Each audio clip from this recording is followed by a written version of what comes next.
ప్రస్తుతం టాలీవుడ్‌లో ఉన్న ది బెస్ట్ లేడీ కమెడియన్‌లలో రోహిణి ముందు వరుసలో ఉంటుంది. 'జబర్దస్త్'తో మంచి గుర్తింపు తెచ్చుకున్న ఈమె ఏకంగా 2 సార్లు 'బిగ్ బాస్' రియాలిటీ షోలో సందడి చేసింది. అయితే మొదటిసారి కంటే రెండోసారి 'బిగ్ బాస్' ఛాన్స్ వల్ల రోహిణికి మరింత ఫేమ్, పాపులారిటీ వచ్చింది. గతేడాది 'బిగ్ బాస్' సీజన్‌లో వైల్డ్ కార్డ్ ఎంట్రీగా వచ్చింది రోహిణి. 'బిగ్ బాస్' 8వ సీజన్‌లో దాదాపు 9 వారాల పాటు హౌస్‌లో ఉండి బుల్లితెర ఆడియన్స్‌ను అలరించింది. అలాగే తన ఆట, మాట తీరుతో మరెంతో మంది అభిమానులను సొంతం చేసుకుంది. ఇందుకు గాను ఆమె సుమారు 18 లక్షల వరకు రెమ్యునరేషన్ అందించారని సమాచారం.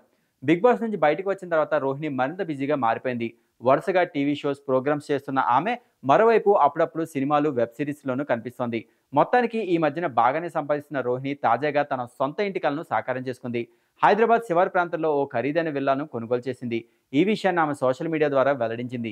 ఈ సందర్భంగా తన విల్లాను చూపిస్తూ ఒక స్పెషల్ వీడియోను షేర్ చేసింది. రోహిణి షేర్ చేసిన వీడియోలో తాను కొనుగోలు చేసిన విల్లా విశేషాల గురించి చెప్పుకొచ్చింది.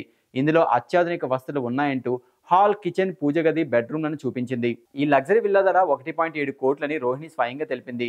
My new chapter starts now అంటూ రోహిణి షేర్ చేసిన వీడియో ఇప్పుడు సోషల్ మీడియాలో వైరల్‌గా మారింది.